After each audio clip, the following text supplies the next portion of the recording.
саламатсыздарбы? Силер менен 3-чү рет Багдабад семинарында жолугушуп атканыбызда курсамын. Бунусунда жакшы 3 киши келипсиңер. Буга чейинки чогулуштарда такыр келчү эмес. Өзүбүз эле кабинетте отуруп жаздырып коюп кетчүбүз. Бул дагы прогресс да. Мына өзү чүй боорунда багбанчылык жакшы өнүкпөй жатканын себеби бизде илим менен тажрыйба жок, практика жок болуп атат. Мына отургузганда баягы чүйгө түшпөй турган, чүйдө жакшы өспөй турган сортторду отургузуп алып, анан кийин ошодон биз жабыркап атабыз да. Бизге керек эмес отургузабыз да. Анан кийин ошонун себебинен бизде жакшы өспөйт деп туруп, анан кийин биздин ушул чүй боорундагы биздин кишилерибиз ушул мөмөлүү дарак отургузбай койду. Мына өзүңүздөр карап көрсөңүздөр, эгерде мына бир айылдын ичиндеги баардык каражыгач, баардык тал, терек, ушулардын баардыгын эсептеп чыксак, өтө көп сумма кошуп чыксак, ар бир үйдө эң эле аз дегенде бир 6-7-10 тонн дарак бар. Мына чүй облусунда бардык дарактарды кошуп келсек, бир 20 миллиондон ашык дарак чыгат да. Бул 20 миллиондон ашык дарак бардыгы мөмө бербей турган дарактар да, мөмө бербейт. Мына ушулардын ордуна эгерде бардык жерде өсө бере турган,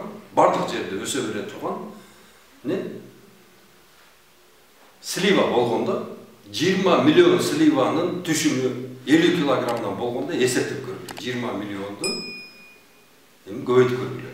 50. Бул канча деген килограмм мөмө бермек да.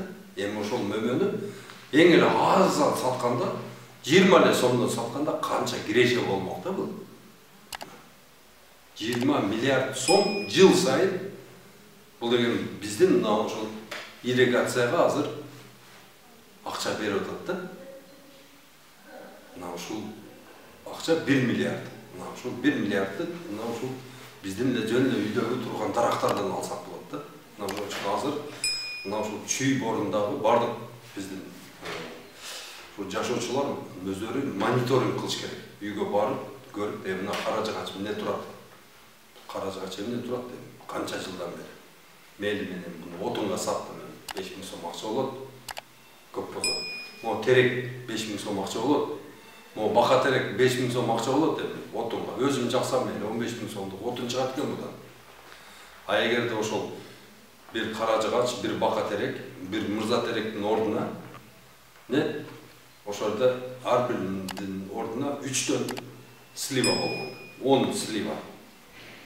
10 слива 500 килограмм түшүм бермек да. 20 сомдон сатканда 10 000 сом киреше болмок да. Элестетип көргүлө, 10 000 сом киреше. 20 жылдан бери ошо каражыгач өсүп атат. 20 жылдан бери ошол терек турат, 20 жылдан бери бака терек турат ордунда. Алар деген эмне? Көйт көргүлө канча болот? 200 000 сом киреше берип атпайбы бизге. Мына мониторинг жүргүзүп туруп, ошол эмелердин баардыгын алып ташташ керек. Баардыгын тазалап, полностью тазалап туруп, жанагы эски бакша эмне болсо үйдө мөмө бербеген ошол алманы, мөмө бербеген грушаны, мөмө бербеген сливаны, мөмө бербеген алжаны, жаңгакты баардыгын алып почистую тазалап туруп, анын ордуна деген мына ушул чүй боорунда өсө турган, ошондой климатты жактырган мөмөлүү дарактарды отургуш керек да. Мына азыр буга эмне кирет? Мына ушул жерге ошол межсезонье быша турган галавал деген алма бар. Ошол сон болот, сон прям вообще сон болот. Анан кийин жынжыр гол деген алма бар. 1-июльда бышат. Бул жерде где-то 10-июльда бышат ушул жерде. Ошол алманы отургузса болот. Анан диплоидный сорттор, эң высший немедеги качестводагы слива бар, диплоидный. Салмагы да оор, татуусу да сон да. Анан кийин сууктан дагы, ысыктан да коркпойт да. Мына ошондой сартовой слива Сартовой алмаларды отырғыз керек. Анан кейін мынау Қарабалта, Панфилов, Московский район полностью не алмұрт, груша ошоға өтіш керек. Бұл деген кластердік бақтар болуш керек та бұл жерде. Жөнінде баяғындай бір айыл менен бірге үйле барды сүйлөшүп эле бир сорттогу не алмұртты отырғызып салыш керек. Алмұрт бізде не болуп атат азыр? Бактериальный ожог менен ооруп атат.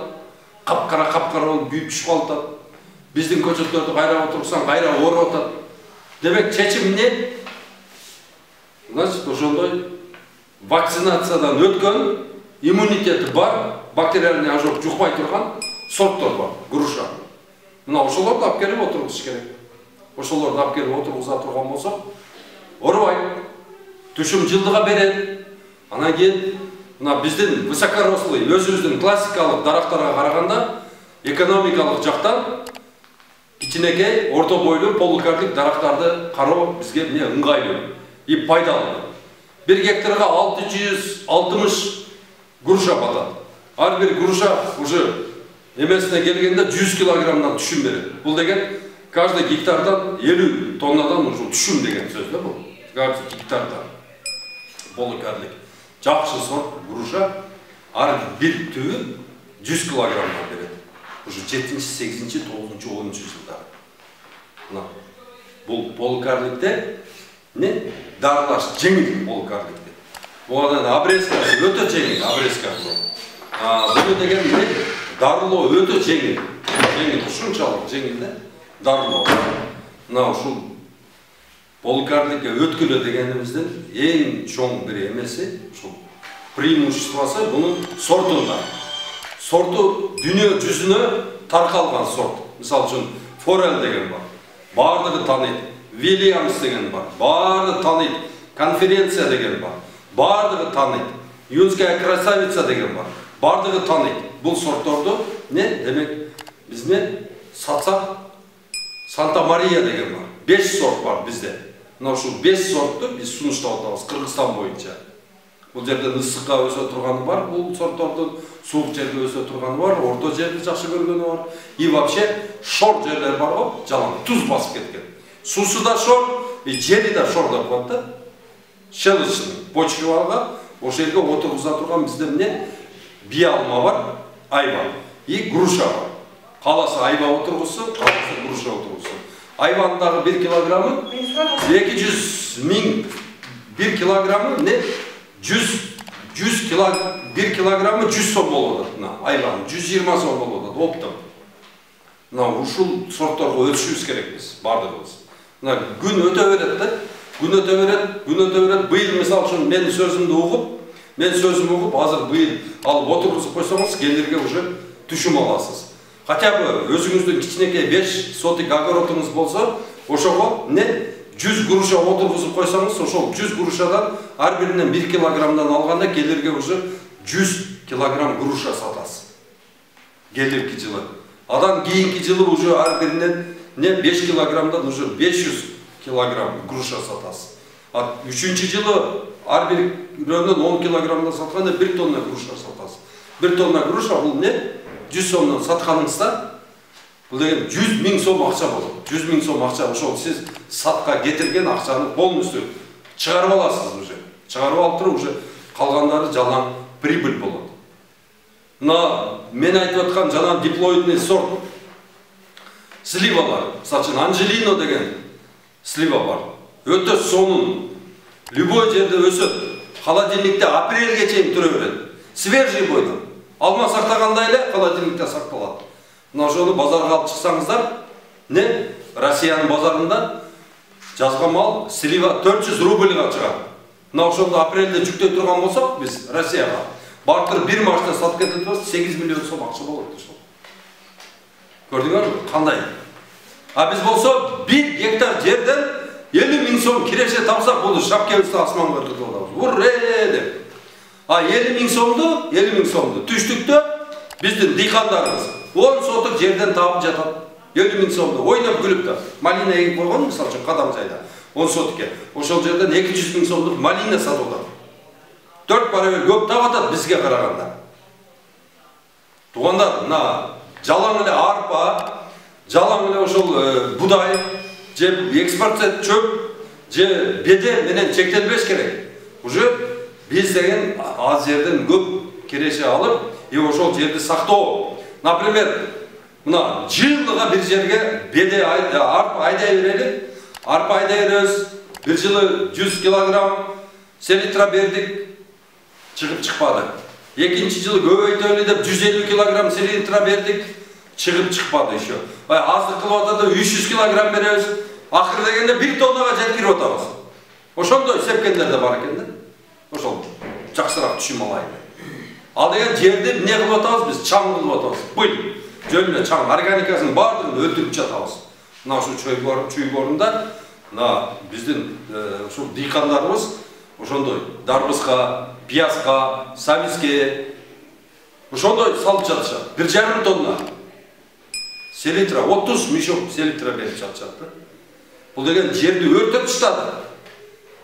Жок кылып атат. Бак отургуза турган болсок, ошол жерде бакта өзүнүн өзү жери эмне болот? Обогащаться этет. Күрдүлүгү чоңоет бактын. Асылдуулугу ашат бактын. Барып туруп ошол бакты жерин биз оңдоп коебуз.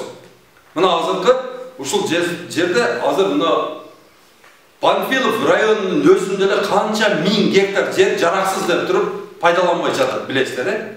Мына ошол жерлерге мамлекет саясат кылып туруп, ошол жерлерге суу чыгарып берсе, чүй борунда суу чыгарыш эрунда деп койсо болот. Себеби дегенде бул жерде суу бар. Суу чыгарса болот. Мына ошол жерлердин баардыгын не бак кылыш керек. Кылганда дагы ошол груша менен слива эге бериш керек ушу. Чүй боруна груша, слива. Слива диплоидный сонун сортторун эгиш керек, отургузуш керек. И не груша. Грушанын сортовой и слива. Мына эки мөгөгө катуу көңүл бөлүш керек да. Эгерде биз ушунун жердин баардыгы, жер суунун баардыгы мен айткандай кылып туруп груша менен сливага толтура турган болсок, мына бизде покупатель деген мына капталыбызда эле турат. Канча миллион тонна болсо дагы орустар менен казактар жеген даяр. Тем более мына евро санкция болду. Европейцтер буларга алма эмес, даже алманын ящигин бербейбиз деп атат. Бул деген дароо эле мынтип эле ачылып кетпейт. Эсиңерде холодный война. Хрущев баштаган согуш акырында мына Еменин тетиги Горбачевду алып жок кылып туруп анан кийин токтоду. Холодный война. Ошого чейин холодный война болуп турду. Америка болду, буларга бир санкция койду, бул деген жылдар менен уланат. Балким 30 жыл болот, балким 20 жыл болот. Тынымы жок боло берет бул нерсе. Тынымы жок болот дагы. Бул эч качан мындай оңойчулук менен токтоп калбайт бул санкция. Ошон үчүн туугандар, азыр биз бул мүмкүнчүлүктү мына кыргыз эли колдон жибербеш керек. Кыргыз эли колдон жибербей, азыр керек болсо мына ушул өзүбүздүн астыбыздагы огородко дагы отургузганыбызда ошол да сатылат. Мына күздө көрөсүздөр. Баардык издеп келет. Кыргызстанда эмне өсүп атат деп, Өзбекстанда эмне өсүп атат, Тажикстанда эмне өсүп атат. Мына 3 республикада эмне өскөн болсо баардыгы сатылат. А булар санкция койгондо Казакстанга да бербей коет. Себеби деген таможенный союзда дейт. Булар бизге да киргизбейт булар продукциясын. Балыгын да киргизбейт, килкасын да киргизбейт. Тетиги эмелерин эч немеси мына Польшадан келип аткан алмалар да токтойт. Ошондо алманы издеп бизге келет, ошондо бизге келет. Мына бизде чоң шанс бар. Мына иштете турган бизде 3,5 миллион гектар жерибиз бар. Мына ошонун баардыгын биз бакка айландырышыбыз керек. Бакка айландырып ала турган болсок ушул жерде. Ушул жерге 3 миллиард дарак отургузуп алсак, ар бир дарак $10 киреше бере турган болсо, биз жылына 30 миллиардтан кыргыз эли үчүн киреше болуп турат. Ал бак отургузулган жерде только пайда болот. Ал жерде жер күрдүүлүгү көбөйөт, ашат. Жылдан жылга күрдүүлүгү ашат, асылдуулугу жердин. Жер деген аябай семиз болот. Жылдан жылга ошол жерде отургузулган дарактар өзүнүн азык ала баштайт. Ошол жалбырагын ошол жерге коюп, мына бизде бир жаман адат бар. Огородду шыппырып тазалайбыз дагы баардыгын өртөп таштайбыз. Биринчиден экологияны өлтүрүп атабыз. Анан экинчиден биз даяр ушу жер семирткич боло турган материалды жок кылып атабыз да. Туугандар эч качан чөптү ашып калган бир мындай тикенек болобу, ашып калган бир мисалы үчүн бир помидорлардын батвасы болобу, картошканын батвасы болобу, пияздыкы эми вообще аны күйдүрбөш керек. Аны деген ошол жерге бир компостный яма деп коет да. Илгери болчу эле бул деген. Мына биздин ата бабаларыбыз жазат эле да, компостный яма. Түбү, мисалы үчүн, тереңдиги 1,5 метр көп болсо.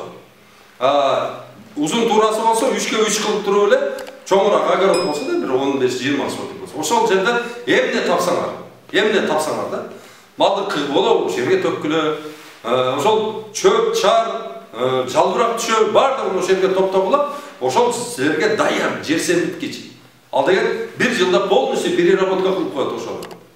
Сөлжарын өзү эле тазалап бизге dayar, бизге материал.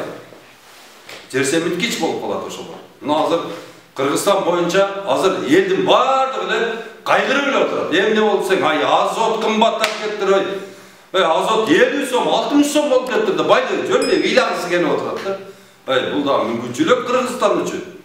Кыргызстан ушул кымбаттап кеткен азоттун эсебинен өзүбүздө жаткан таштандыларды биз биогумус кылып иштетип, сөлжанга жедирип туруп, ошолордун бардыгын мусор кылып ар жерде жаткырбай, ошону бир жерге топтоп туруп, ошолордон арзан жерсемиткич чыгарып туруп, өзүбүздө органикалык тамак аш менен кабыз кылсак болот.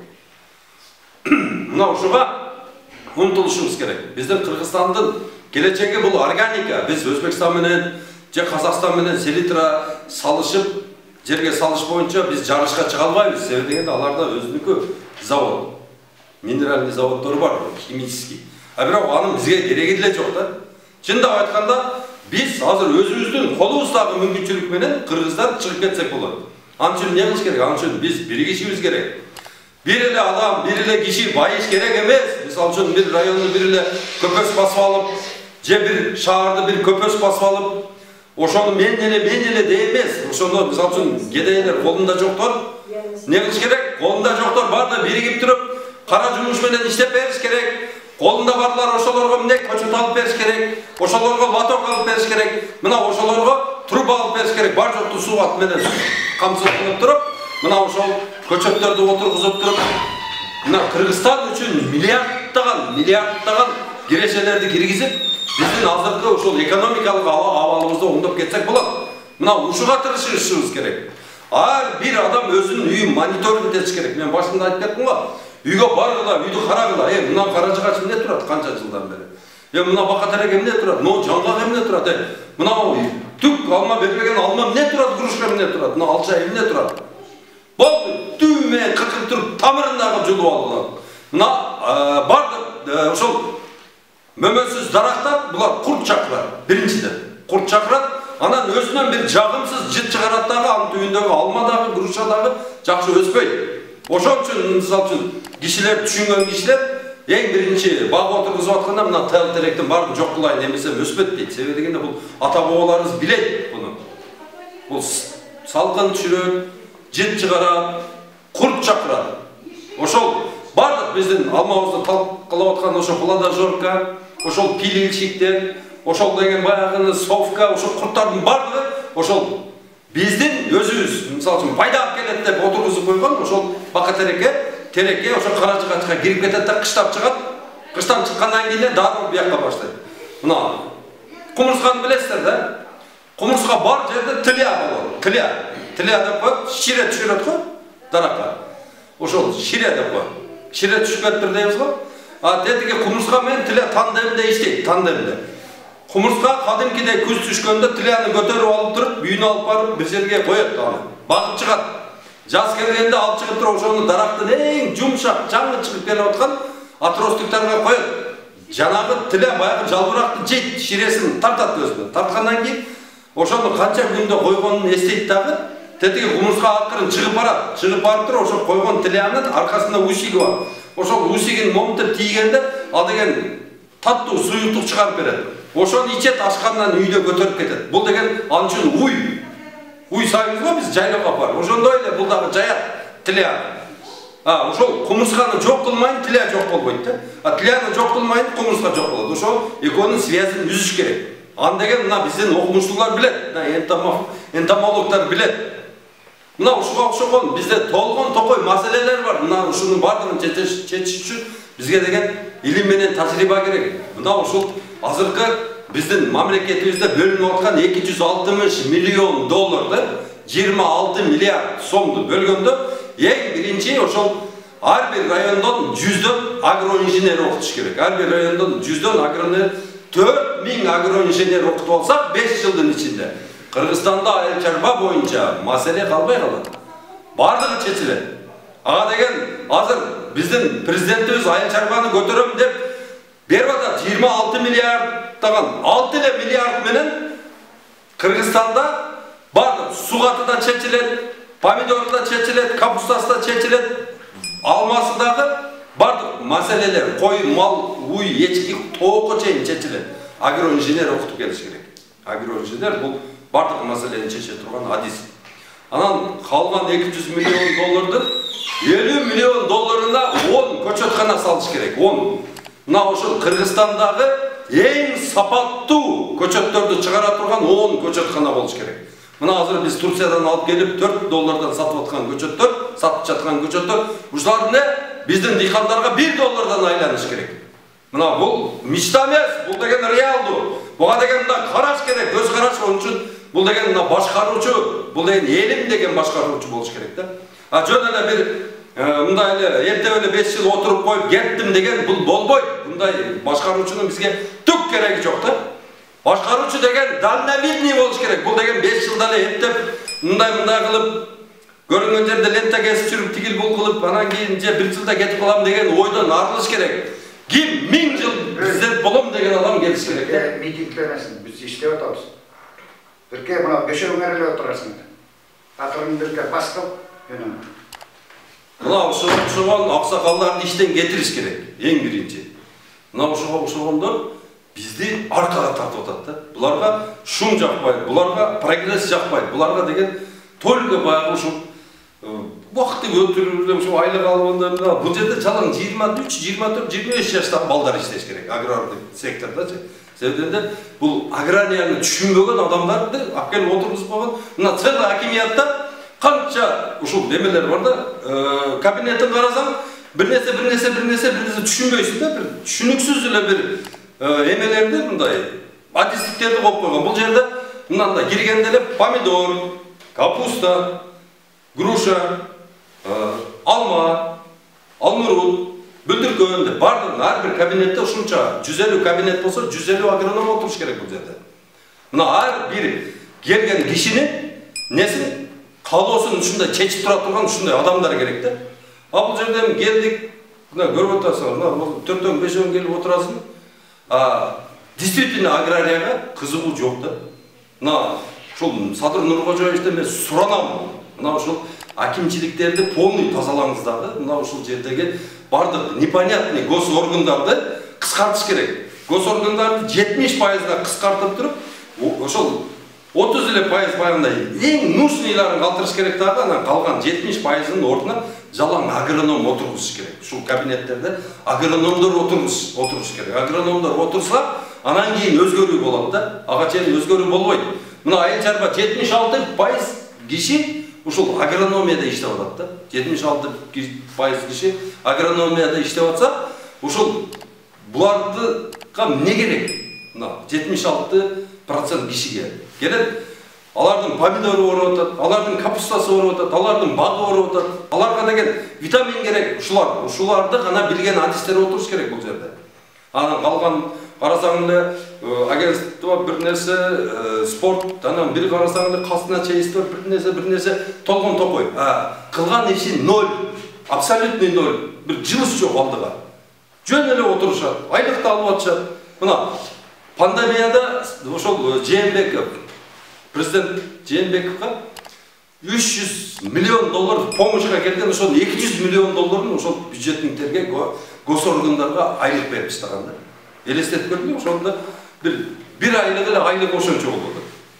Эгерде ушул акчалардын бардыгын аграрияга салса эмне болмок? Туурабы? Бизге эмне кереги бар мындай штаттын? Мына айта берсе сөз көп. Эми чындап айтканда ушул полный ушул Панфилов менен мына ушул зонада бак кылгыла силер. Бак кылбасаңар жериңер жылдан жылга арыктап кетип атат. Эртеге кайра восполнять этиш өтө кыйын буну. Кайра калыбына келтирүү кыйын болуп калат силерге. Ошон үчүн бакка өткүлө. Мына азыр мен айткан диплоидный сливаларга өткүлө, мен айткан не жакшы сорт грушаларга өткүлө. Мына силердин эң биринчи жасай турган жумушуңар. Анан бул жерде эмне көп? Мал көп тура. Мына мал, ар бириңин үйүңдө мал бар тура. Ошол малдын калган кыкты пайдаланып, өзүңөргө биогумус жасаганды үйрөнүңүздөр. Биогумусту баштай турган болсоңуздар, канча 1000, 100 000 деген сом эконом болот силерге. Ушул азот силер кетирип атпайсыңар. Мына эң эле аз алганыңар 10 гектар жериңер болсо, эң аз алганда эле 1 тонна жер семирткичти алып тастар. Тура? 1 тонна жер семирткичи 60 000 сом. А силер 1 тонна эмес, силер 2 тонна алып иштетип тастар. Тура? Мына ошонун ордун не басат? Мына бир 10 хова кыкты алып келип түшүрөсүздөр. 10 хова кык. 50 000 сом кетет, 50 000 сомго уруктук сөлжанды алып келесиздер. Ошону саласыздар, 1 жылдан кийин силерде эмне? 120 тонна биогумус болот. 120 тонна биогумус менен силер эмне? 12 гектар жер иштетесиздер. Бир дагы эч нерсе салбай. 100 000 сом менен чечиле турган маселе. Сөлжан эч жакка кетпейт. Ал деген эмне? Дагы 150 эсе көбөйөт дагы уже эмне? Ага уже 100 хова салыш керек болуп калат да. 100 хова.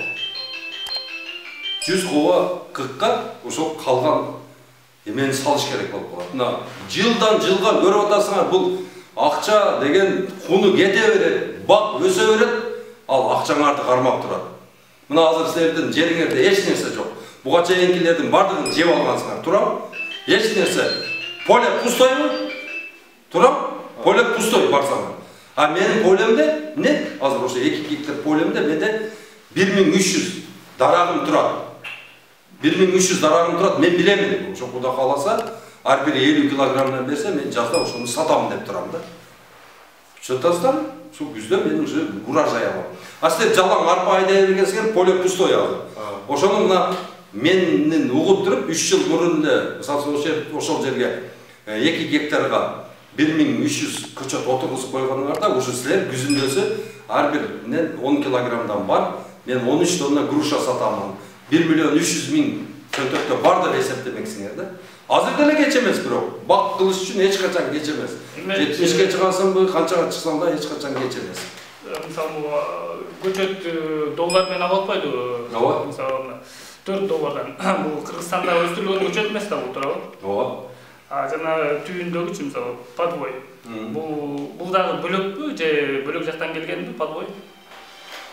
Бул подвой дагы, прибой дагы бир жерден келет, Туркиядан келет. Мен сурайын деген бул ушул көчөттү мисалы 50 сом, 100 сомдон кылсак болот да, мисалы бияка делечи ошол көчөттү биз Кыргызстандан деле өндүрсөк болобу же сатып алып Бул маселени кылсак болобу же болбойбу? Кылсак болот. Анын үчүн дегенде, мына Панфилов районунан 200 гектар жер керек.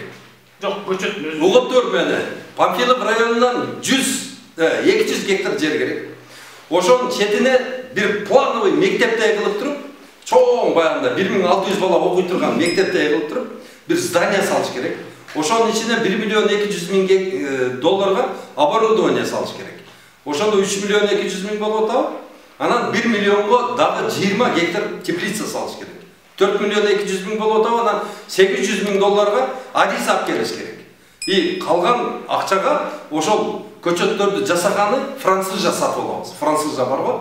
Мен мына ушул көчөттү жасаганы рухсат бер, мага Редшифти жасаганы, Гренни Смитти, Эрли Женеваны, Галла Масты, Розыглоу, ушул алмаларды жасаганы разрешение. Сачын ар бири $1000 болушу мүмкүн, $2000 кымбат сорттору $10,000 чейин да французча. Сатып аласың дагы бул сага разрешение берет.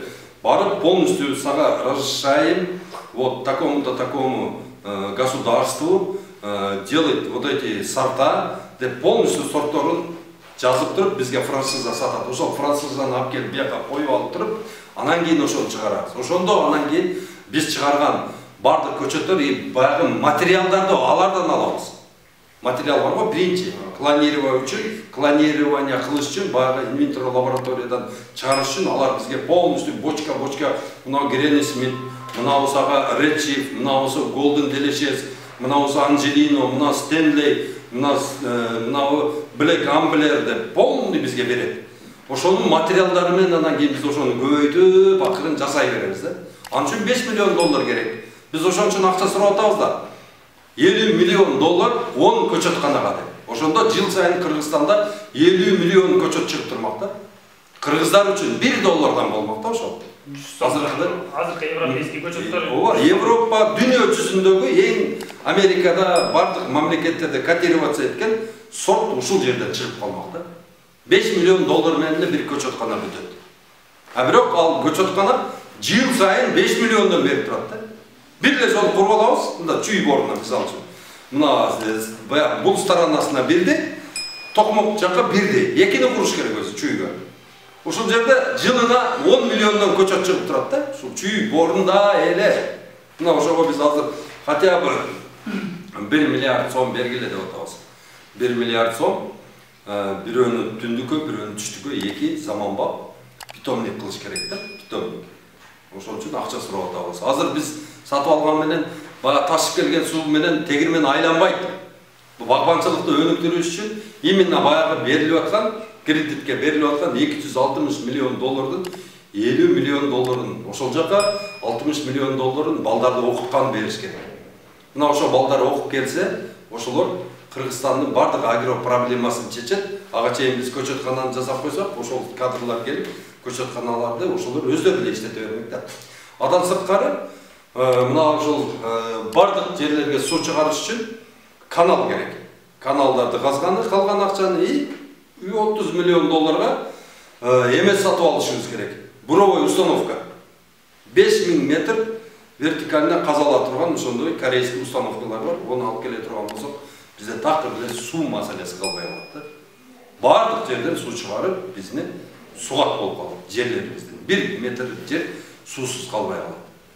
Ошон үчүн биз кеч келе ушул Борбор Азия багбандар биримдиги ушул гипотезаны гнуть этип келе атабыз. Кудай кааласа башы көрүнүп калды. Өзүңүздөр кече көрдүңүздөр, президент өзү бак отургузгула, жылына жок дегенде $5 миллиондон бак отургузгула деп өзү чыкты. Мына биздин президентибиз ушул эле сөздү улайт.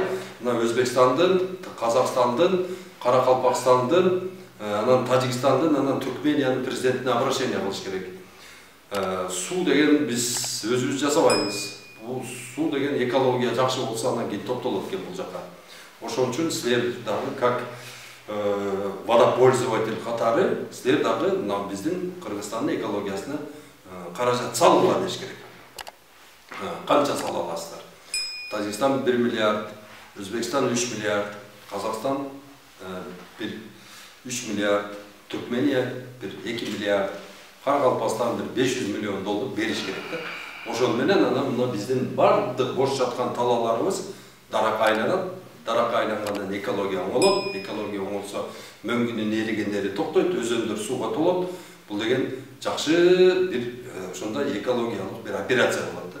Ал операцияны жасаш үчүн биздин президентибиз буларга ачыктан ачык эле кат жолдоп, бир жерге форумга чогултуп, акырында мындай кылып бир фонд ачып, ошол жерге алар акчаны которсо, ошол акчанын эсебинен акырын жашылдандыруу иштерин жүргүзүш керек. Жашылдандыруу дегенде азыр мындай. Ошол биздикилер мындай да. Бакты эгишти да билбейт да. Бакты эгишти да билбейт. Мына ошол эле кечеги эле ошол телевизордон көрүп аткан бак отургузуп аткан жерлерди карасаңыздар, тияк биягы 30, анан тереңдиги да 30, ошол жерге эптеп сайып коет. Анан өсөбү өспөйбү уже алардын башын ортпайт да бул маселе. Жерди даярдаганда биз эң биринчи катачылыкты жерди даярдаганда кетиребиз да. Жерди деген бирге бир обозначать этип алып 4 жери. Биринчи 20 сантиметрин казып туруп, отдельный топрагын чыгарыш керек. Бул органика 20 сантиметрде болот. Даракты иштете турган. Буну отдельно бир мешокко салып коюп коюш керек. Калган 80 сантиметрди полный чыгарып туруп, буну жайып коюш керек. Күнгө жайып, баягы жерде күн жеп, күндүн нурлары тийип, баягы упурап, чаң болуп, баягы жерде кислород менен насыщаться этип туруш керек. Жок дегенде 15 күн. А так 1 жыл турса да болот, эч нерсе болбойт. Анан даракты отургузарда эгерде таштап боло турган болсо жанагыны эмне ситадан өткөрүп майдасын гана салыш керек. Таштарды алып салыш керек. Анан мына биринчи чыгарып койгон 20 сантиметрдеги каптагы почваны алып туруп, аны деген тоже эйлеп таштап туруп, бирме-бир биогумус кошуш керек баягы. Чиринди. Бирме-бир чиринди биогумус кошуп туруп, анан отургузуш керек. Мына ошондо любой дарак өсөт да.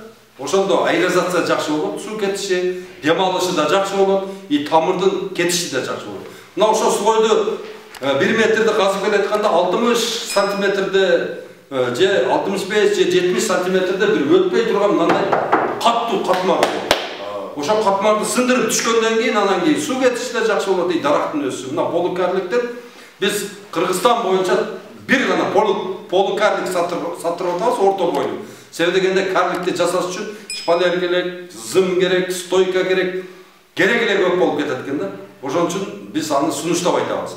Биз жалаң эле эмнени полукарлик. Бирок буга дагы капельный кылыш керек да. Капельныйде эмнеге мен арыгылыкта суум шаркырап агып атпайбы, мен жөн эле кое беремби дегендер бар да, мейли.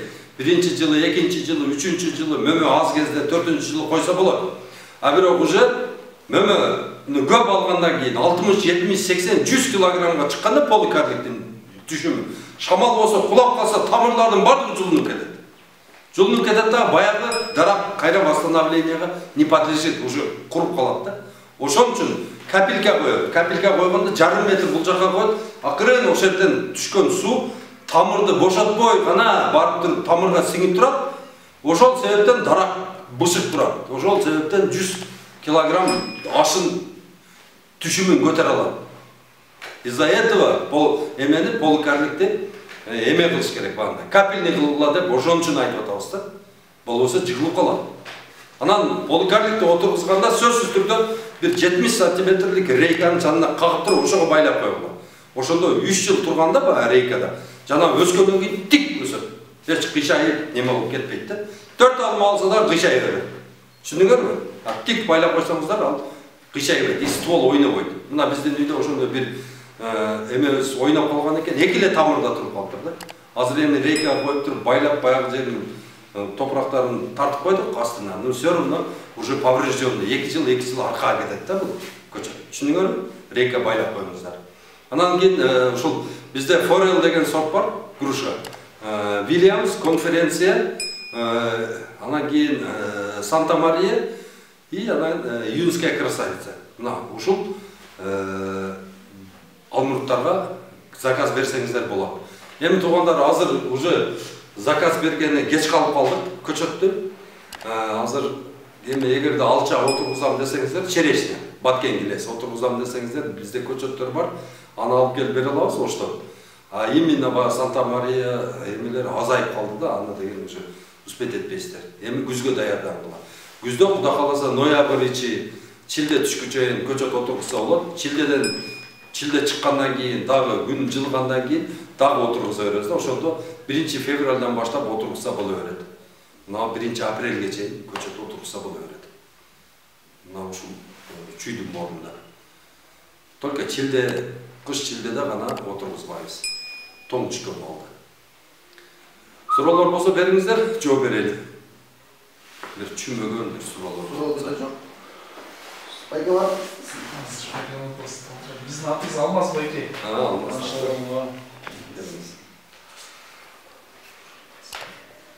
Эми местный көчөттөрдүчү биз көп бикебиз да местный көчөттөр.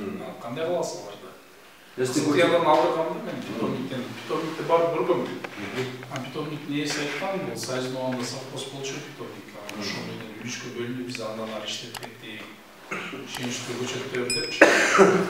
Анан көбүрөнү карап жүрөбүз, саткандарыбызды, кошуналарды. Жакшы карагандар сиз айткандай жакшы эле берип жүрөт. Бирок калибровкасы бирдей эмес да сиз айткандай. Туура айтасыз, баягы эмени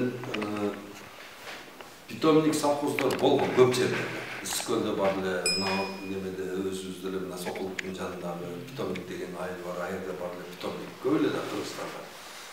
Бирок ал мезгилде биз карликти билбейт элек. Эми азыр карлик дүйнө жүзү кандай дамып атса, тез кетип атса, бул бактарактардын дагы тез көмөгү кире турганы чыкты. Биз эми буну кармашыбыз керек. Азыр сизге мисалы үчүн кирпич Nokia берип койсо, "Унабай, сен кой дейсиз" туруп, мен деген баа сенсордун телефон иштетем дейсиз. Кирпич Nokia'га эч ким көмбөгөндөй эле мына ушул бактардактын дагы Samsung'дары чыкты. Биз ушундан пайдаланышыбыз керек да. Бул эми мурунку отургузуп алгандарга забота кылабыз, кыркабыз, жакшынакылып. Эгерде карыган болсо алып таштайбыз, ордун жаңылайбыз да. Өсүп аткан дарак мисалы үчүн 7 жыл болду, 10 жыл болду, булар дагы түшүн бериш керек. Түбүн күчтөйбүз. Түбүн күчтөгөндө эмне? Азот, селитра эмес, жалаң биогумус беребиз.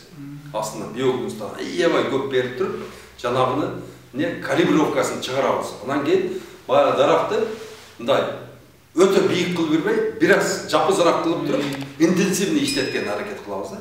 Ошондо күн текши тиет, шамал текши тиет, и ошонун мөмөлөрү да чоң-чоң болот. Жаш бутактарды иштетебиз. Карып калган бутактардыкы өзү билинип турат, алмасы кичинекей болуп калат. Аларды алыш керек. Жаш бутактардыкы өзү чоң-чоң болуп турат. Аны калтырыш керек. Ошентип туруп, кесүү жолу менен, азыктандыруу жолу менен ошол жерден максимально иштетип калабыз тамырды. Анан бүткөндөн кийин уже жок кылабыз аларды. Интенсивный эме кылыш үчүн анда жакын ушул алмаларды жакын эле отургузуш керек экен да. Бул алмаларды жакын отургузсаңыз, баягы бою кетет да баары. Бою кеткенден кийин буну деген bir UFO деген неме система деп коет. UFO деген система экен, баягы көкүрөккө эле коюп туруп эле алманы 40 өрөт экен. 40 өрөп туруп эле анан кийин жанагыга баягы Red Chip, Golden Delicious, Granny Smith улап туруп эле ошолордун бутагын улап туруп, ошодон түшүп алат экен да. Только тамырды иштетет экен. Сибирянканыкындагы, Крипсондукындагы, Джонатандыкындагы только тамырын иштетет экен да. Бул жагын улап алат экен. Belki biz alat elekler canım. Asya'da verilmedi de göçet. Biz bu anda alalımız nariçi yok kol. Biz sizge көп göçet geldi. Nasiyaga деген göçetlerdi ошол bir jumada эле ошо элдерге тарап таштаганбыз да. Эми келирге Кудай кааласа сурап атабыз бир 200 000 göçet Насияга. Мына ошол маалда таркатсак болот. Таркатканда бирок 1 гектардан жогору алгандарга беребиз да. Анан 2 göçet, 3 göçet Насияга эмес, баягы bir bергенде, bir гектарға. Беріп, жарымын ақшасын береді, жарымын рассрочка. Bir жылға қойып береді. Ошондой енді. Биогумузду сөлжанды кайдан алсак болот? Сөлжанды менен аласыздар эми. Акчаны бегана кылба дейт го. Башка бирөөгө бербей, ушул жумуштун артынан жүрүп, ушундай иштерди аткарып аткан кишиден алган жакшыраак болот да. Себеби дегенде сиз мага берген каражат ушул кайра эле ушул тармакка кетет да. Бак өстүрүү, мына ушул органиканы жайылтуу боюнча. Көбүнчө ушуга эле предпочтение бергениңер жакшы. Анан кийин дагы бир преимуществобуз биздин сөлжандын. Мына Кыргызстанда багылып аткан сөлжандардын, мына Кыргызстанда багылып аткан сөлжандардын бул жерге келгенине бирөөсү 90-жылы келген, бирөөсү 70-жылы келген да. Экөө тең ушу вакыт өтүп кетти, 30 жыл, бирөөсүнүн вообще 50 жыл болуп кетти да. Калифорниядан келгенине меникине уже 8-жыл кетти да. Ал киши 4 жыл бакты, биз 4 жыл бактык. Калифорния эң свежий урук. Сразу билинет. Бизге кичине бардовыйраак болот экен өзү. Чистый калифорниец да. Баягы уже 60 жыл, 50 жыл жашап койгон сөлжандарды уже өзгөрүү пайда болот экен. Баягы уплотнение болуп, семирип, бузуун болуп калат экен да, башкача болуп. Баягындай кандай десем да, холодильникке салсаң дагы бир күн өлбөй турган ошондой сөлжандар болуп калат экен. Биздин сөлжандарыбыз бир аз слабыйраак болуп көрүнөт, бирок прожорливый. Bir günde 1 kilogram sölcan, 1 kilogram kıhtı cep, 600 gram biyogumuz çağırıp verir de bizge. Ошол үчүн бардыңыздар да, тугандарым, колуңуздардан келишинче şu biyogumuz бактыла, органикалык жер семирткичтерди чыгарып, огородуңарды бардык өзүңөрдү тиешелүү жерлерде органика кылып иштеп. Эң жакшы эме болот. Андра толтуруп туруп. Ооба. Анан кийин биогумуз коюлгондон кийин Су каптап, көл сияқты болып кетсе, өліп қалбайды су. Өліп қалады. Ошон үчүн тегиз жерге чыгарыш керек. Тегиз эле жерге чыгарып, кыкты тегиз эле жерге төгүп, азыр летний бурт 1,5 метра, высота 50 сантиметр. Чогуу немеси бийиктиги 50 сантиметр, туурасы 1,5 метр. А кышындасы туурасы 5 метр, бийиктиги 2 метр, узунасы 10 метр. Бул кышындасы аны деген суулуктан сактап, анан мына ушул эмеде Савиздин батыбасы калабы талада. Не? Талада кандай чөп чар калса, саман калабы бардыгын топтоп туруп Сөлжанга бере бериңиздер. Сөлжан бардыгын переработка кылат. Эч нерсе койбойт. Асты топурак болуш керек аны. Асты топурак эле болуш керек, тегиз топурак. Суу кетиште жакшы болот. Үстүнөн теп сепкениңизде ашыкча суулар акыры ылдый түшүп кете берет. Биогумуска кыкты дайындаш үчүн канча убакыт туруш керек свежий болуп? Эгерде азыр кыгыңар свежий боло турган болсо, тетиги кыктын тетиги кыкты топтоп, коромдоп туруп, топтоп туруп, куча кылып, жанагынын үстүнө суудан куюп туруп, көлөңкө салып койсоңуздар 2 айдан кийин уже Сөлжанга берсе боло берет да. Уже 2 айда капкара күйүп калат өзү. Мындай жакшы жабыш керек да. Четинен жылтып кирбей турган. Жылчык жок кылып, жылкыныкы уйдуку, а жылкыныкын даже жылкы көп уйга окшоп баягындай сие бербейт. Жылкыныкы баягы неме аммиак аз да.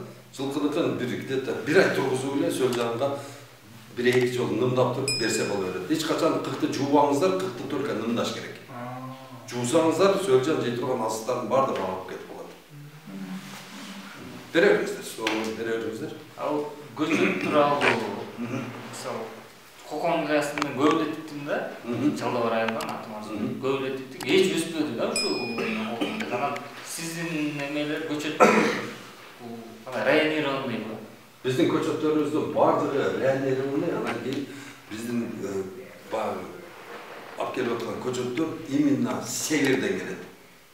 Север бар го, Туркиянын түндүгүнөн келет да. Түштүктөн келген көчөттөр түндүккө өнбөйт. Ошон үчүн Ошто Өзбекстандан келген көчөттөрдү биз көп айдап атабыз го бул жакка. Өнбөй калып атат. А түндүктөн келген көчөт түндүккө түшө берет. Түндүктөн барган көчөт түштүктө түшө берет. Өзө берет да. Ошон үчүн баардык эмени көчөт тандоодо ошо северден алгандар жакшы. Мына Россиянын мисалы үчүн малинасы, ижа малинасы, клюква, брусника, калина, ушулардын баардыгын эгерде жайлоораак жерлерге алып келип отургуза турган болсо, бир аз эле климатын таап алса эле болду, өрчүп кете берет да. Биз жактан барган көчөттөр жакшы өнбөйт экен. Белоруссиядан да келет, э? Белоруссиядан келет. Белоруссия менен Польшанын чектеш жеринде, мисалы үчүн кандай дейт, мына Казакстан менен Жалдабар чертеш го. Поляктар бул жакка кирген. Казактар бул жакка кирип туруп дыйканчылык кылып атат го. Ошондой эле поляктар кирип туруп ошол жерде плантация кылышкан. Көчөт плантациясы, чтобы таможенный союздун ичинде көчөттү арзан сатыш үчүн. Растамушкасы жок эле. Мисалы үчүн Өзбек немеге, Казакстанга, Кыргызстанга, Арменияга и Россияга жибере берет да. Ошол эле көчөт бирок. Ошол эле институт жасаган. Ошол эле эмелер баягы. Наркобетте дагы питомниги бар. Польша жакта и Белоруссия жакта питомниги бар. Бир технология. Бир технология. Сөлдөн канча сомдон болсо болот килограмм? 1 килограмм 300. Бир коробкада 10 килограмм болот, 1 тоннага 10 килограмм сатып алыш керек.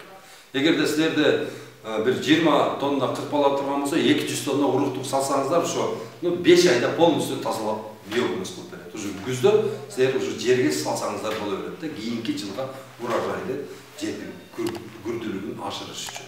Бир ящик ошондо 3000 сомго. 3000 сомго бир ящик. 1 килограмм биогумус канча грамм иштелет, канча убакытта? 1 килограмм биогумус бир күндө 1 килограмм кыкты переработка кылып 600 грамм биогумус чыгат. Бир күндө.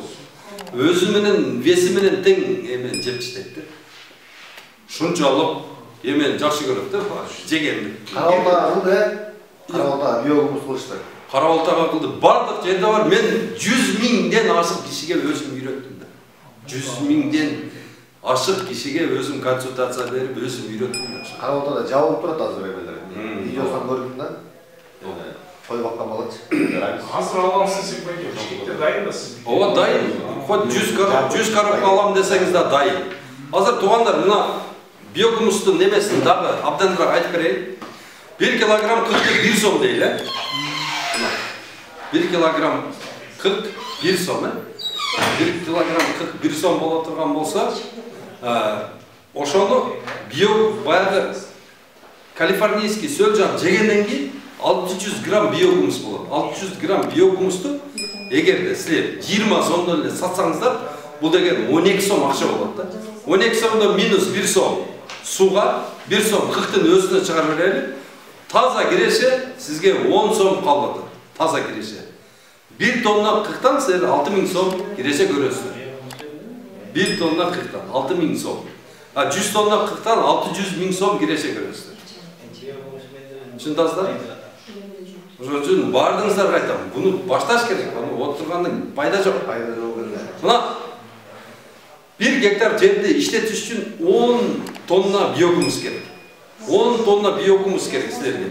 А силер аны деген эмне? 15 тонна кыкты переработка кылсаңар эле 10 тонна биогумус калат силерге. Мына чечим. Сбыт кандай жаш өтө? Бунун сбыты эми башталат. Азыр буга китайстар кыскып атат.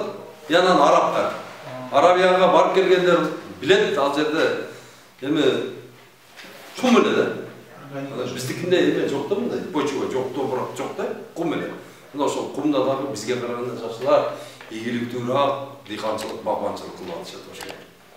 Ошон биз деген ушундай кетменди эстен чыгарып койсок деп чубак ажыбыз айтат го, жазда келсек жанагы дарак болуп өсүп калат деп.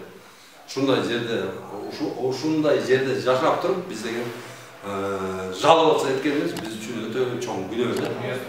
Ойлон уят, чоң уят. Биз ушундай майлы сүттүү жерде жашап атабыз. Анан мына жылык эле арпа, анан кызылча, анан кийин будай, анан беде экспортция дебестен туугандар. Бак кылып койгула 10 гектар жерге груша эгип коюңуздар, небери чөйрөңүзгө чейин жетет да. 10 гектар жерге груша эгип коюңуздар, ошону бир жылда көп болсо 1-2 ай карап коесуздар да. Бир 10 күн кескенде, 10 күн түшүмүн тергенде, калган малда суу койгон болду. 1 ай экен да общий. Карап коесуздар. Тем более азыркы технология менен сугаттагы бир кнопка менен дарысын дагы ошол бочкага куюп эле бере бересиздер, тамырга прямо бара берет. Анан ортосун жүргөндө мини трактор полный дары менен полный ошол чачып бере берет да. Такыр мындай кыйнала турган бир маселе жок да. 1 гектарына капельный шланг мененчи ошондо канча суу кетет экен, суу расход? Бир көчөттү сугарыш үчүн 1 гектар жерге канча суу кетет расход? Суу 3 тонна. 3 тонна 1 гектар. О, 1 гектарга 1000 көчөт болсо 3 тонна. Bir сугарганда 3 тонна. Жана оорус үчүн айтсаңар, ошо жана мисалы бизде өскөн алма бар, ошо сырттан бар жана каралар түшүрөт да. Биздики жеп атабыз. Аны көрүш керек эже, кандай курт жеп атат, аны бир сүрөткө тартып, эмне кылып беришибиз керек да. Bir alma deyip salып. Жана ошо сырттын бар. Бул бактериальный ожог деп атат. Сырттын бар, кожасын бар түшүрөт. Ооба, түштүк карарды бактериальный ожог, аны эч дарысы жок пока. Алар башталганда эле ошол жерден ампутация 20 сантиметр боюнга кырка бериш керек да. Башталдыбы жалуурагынан, карарып башталды, значит бактериальный ожог башталды. Ошол жерден 20 сантиметр коюп бутакты кырка бериш. Дарылама болду деп? Бу дарылай эмес да, вообще дарылаган болду. Мына туугандарым, мына силерге бүгүнкү арналган сөздөрүбүз ушул эле айтып өттүк. Разы болуңуздар келген адамдарга. Разы болсуз. Тынчтык, амандык, береке болсун, Кыргызстаныбыз өнүгүп өссүн. Бактабатты колдоңуздар туугандар, колуңуздардан келишинче. Бул Кыргызстан үчүн болууда. Кыргызстан элим үчүн. Мисалы үчүн мен деле мына силерге окшоп балдарым жанында жатсам болот эле. Мисалы үчүн канча мына күнүгө министр айыл чарбамыз үчүн жыргап бала чакасынын жанында жатат. 2 зам министри деген ол дүние жүзүндө ар жерде ойноп жыргап жүрүшөт. Мына ошол департаменттин начальниктери айлыктарды былчыйтып алып жатышат. Бир ошол общий айыл чарба министрлиги 2 миллиард айлык алып атат, сом. 2 миллиард жылына акча алып атат, бул айлык эле. Кылган саясаты 0, 1 сомдук саясаты жок. Мына биз наоборот өзүбүздүн чөндөктөн чыгарып туруп ушул бактабат кылып жүрөбүз. Бардық Кыргызстанда. Эми Кудай буйруса, Алла Субханала Таалага дуабыз жетип, иншалла. Бул иштер жүрүп атат. Биз баштаганда 20 000 көчөт араң сатылат Кыргызстанда. Азыр 1 миллиондон ашып кетти саны. Бул эте капля море. Бизге не 3 миллиард дарак керек. 3 миллиард дарак отургузуп алсак Кыргызстанга. Биз ошондо эч ким кыздарыбыз деген эч талаалап багандай бозуп ар жерде көрүнгөндүн түбүндө жатпайт кыздарыбыз. 3 миллиард дарак отургузса. Эркектерибиз барып көрүнгөндүн барып туруп эшигин шыпырып дворник болуп, баягында отуруп стройкада иштеп, мындай коркок болуп, жүрөгү түшүп, көрүнгөн жерде жүрбөйт.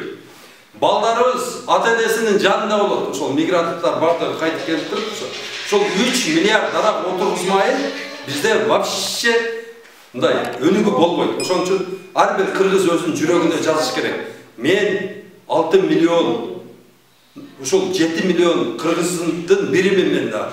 3 миллиард даракты бөлүп туруп, мен ушунча дарак отургузушум керек экен үй-бүлөмө деп туруп, чыгып иштешибиз керек да. 7 миллионду 3 миллиардты 7 миллионго бөлгүлө канчада тийет. Ушул ишти биз ар бирибиз аркалап аткарышыбыз керек. Мына биздин дагы окатыбыз өтүп атат. Мына Бактабатка биз деле чыгып атабыз. Биз деле жүрүп атабыз. Калсун мен деле окатым өтүп атат. Эчтеме кылбай жаткан кишинин деле окаты өтүп атат да. Бирок мен айтар элем, ушул Бактабатка мени ээрчип чыккан агрономдордун саны көбөйүш керек да. Ар бир айылга Бактабат жүрүш керек. Мына мен Бактабатты мисалы үчүн мына Facebook'ta бүгүн айттымбы?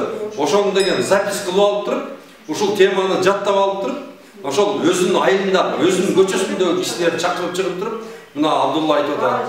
Баткенге мындай жакшы экен, Нарынга карагат экен, Ысыкөлгө болсо мынау экен, Чүйгө болсо груша менен слива экен, Таласка болсо слива менен болсо бадам экен Московский районго, Жаллабатка болсо мына жалаң жаңгак менен мисте бадам экен, анжир экен, гилес экен, ошко мына экен деп туруп, күнүгө ошо өзүм жумушум деп туруп аткарыш керек да бул.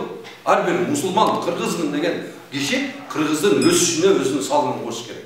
Эмне биз картошка эмеспиз да туруп жылуу жерге жаткызып койсо, анан азык берип койсо, акырын ошо семирип анан акырында келгенде казып чыгып тургандан кийин ысык сковородкага түшүшүбүз бизге зарыл эмес да туруп. Картошкадай жашаганын эмне кереги бар?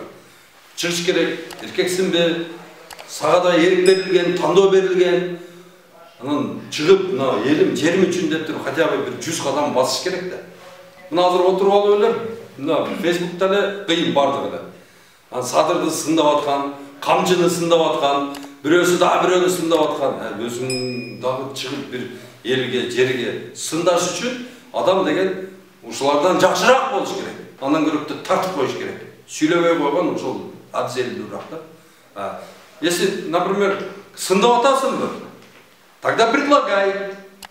Если предлагаешь, тогда дай решение. Ушундай эме менен жүрүшүбүз керек да туугандар. Бардыгыңыздарга ийгилик каалайм. Панфилов районунда Кудай кааласа келерки жылы Бактабат болот. Ошол келерки жылкы ушул маалга чейинки Бактабатка туугандар силерге таказа. Ушул 5 киши, 5-өңөр 10 кишини ушул күнгө даярдайсыздар. Макулбу? Ким кетпейсиңер? Бүгүн эртең менен келген сизди. Макулбу? Макулсуздарбы? Келген. Все, болду.